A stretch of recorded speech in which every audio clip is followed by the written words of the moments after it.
A massive alien fleet gliding silently through the void of space, each ship an architectural marvel of technology and menace. They've spent eons watching Earth, analyzing its resources, and concluding that our little blue planet is ripe for conquest. Advanced civilizations, vast armies, energy weapons capable of bending the laws of physics. It's the perfect recipe for an invasion, or so they thought. The aliens, let's call them the Zorlaxians, had prepared for every possible scenario. They'd studied Earth's primitive defenses, dismissed our technology as quaint, and didn't bother learning our languages because, well, why talk to a species that barely left its own planet? Their fleet captain, a towering being named Vorthan, stared out from the observation deck of their flagship. "Soon, this planet will be ours," he said, his voice echoing through the cavernous control room.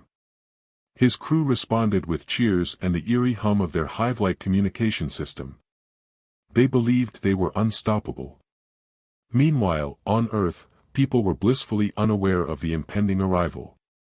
In a small coffee shop in Kansas, a barista named Jenny was scrolling through her phone, laughing at a meme about flat earthers. At the same time, a scientist named Dr. Felix Harper at NASA was running routine scans of the night sky, sipping his fifth cup of coffee for the day.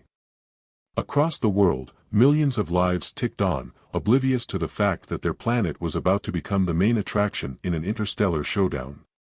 But there was one thing the Zorlaxians hadn't accounted for. Something so mundane, so universal to us, that it never even crossed their minds: Earth's gravity.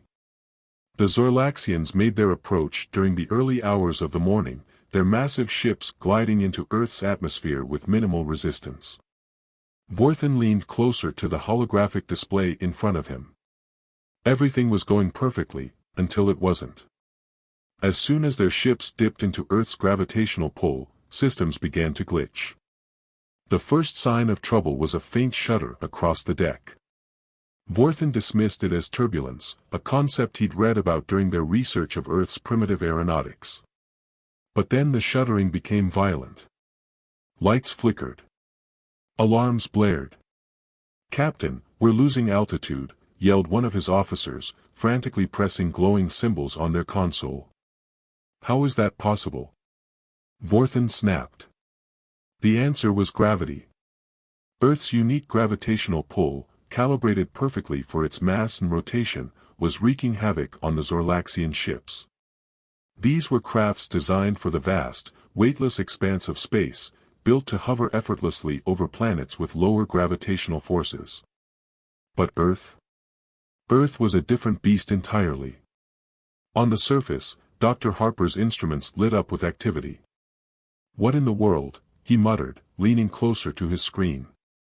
He adjusted his glasses and hit a series of keys, pulling up data that made his heart race. Several massive objects, each the size of a small city, were descending rapidly, too rapidly. "Janet," he yelled to his assistant in the next room. "We've got something big coming in." As the first Zorlaxian ship entered Earth's lower atmosphere, it became painfully clear just how unprepared they were. The ship wobbled like a kite in a storm, its sleek design proving utterly useless against the unrelenting grip of gravity. "Engage stabilizers!" Vorthan roared. "They're offline," the officer shouted back, their glowing blue skin dimming in panic. The mighty vessel tilted dangerously, spinning out of control before slamming into a remote forest somewhere in Canada. The crash wasn't the spectacular explosion one might expect from a Hollywood movie, it was more of a thud, followed by the sound of groaning metal and confused alien screams. Jenny, the barista, was on her morning jog when she noticed something odd, a thick trail of smoke rising in the distance.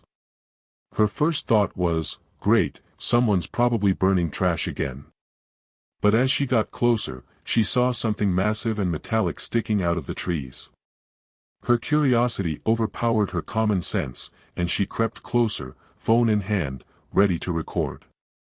Inside the downed ship, chaos reigned. Zorlaxians stumbled through the wreckage, their elongated limbs flailing as they tried to adapt to the crushing weight of Earth's gravity. Vorthan crawled out of the command chamber, glaring at the scene before him. "What?" Is this infernal pressure? He wheezed, struggling to stand upright. Captain, another Zorlaxian gasped, this planet's gravity is too strong. We underestimated it. You think? Vorthan snarled, collapsing onto the floor. Meanwhile, Dr. Harper and his assistant were monitoring the crash site. Reports were coming in from other parts of the world, similar crashes in remote locations. Whatever was happening, it wasn't isolated. Harper grabbed his phone and dialed a number he hoped he'd never have to use. This is Dr. Harper at NASA, he said, his voice shaky. We have a situation. And you're not going to believe this. Back at the crash site, Jenny was live-streaming the scene to her modest but engaged Instagram following.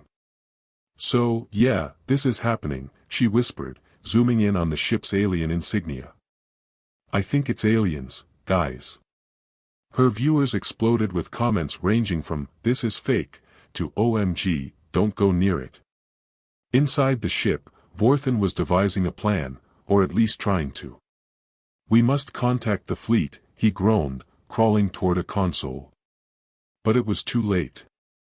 Across the globe, Zorlaxian ships were succumbing to Earth's gravity, their once mighty fleet reduced to a scattered collection of smoldering wrecks.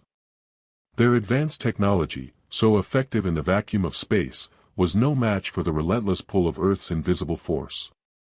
The human response was a mix of panic, curiosity, and, unsurprisingly, humor. Memes flooded the internet. When You Forget to Read the Gravity Manual became an instant classic. Governments scrambled to secure crash sites, scientists debated what to do next, and conspiracy theorists had a field day. As for the Zorlaxians, those who survived the crashes quickly realized they were out of their depth. Their plans for conquest were abandoned in favor of survival. Some tried to adapt, building makeshift devices to counteract gravity, while others simply gave up, sitting dejectedly in their crumpled ships. In the end, Vorthan made the call to retreat. We'll return, he vowed, though the promise sounded hollow even to him. As the surviving ships limped back into space, Earth returned to relative normalcy. Dr. Harper, Jenny, and the rest of humanity were left with a story to tell, and a new appreciation for the silent force that had saved them all. Maybe Earth doesn't need a superweapon to fend off alien invasions. Sometimes, gravity is enough.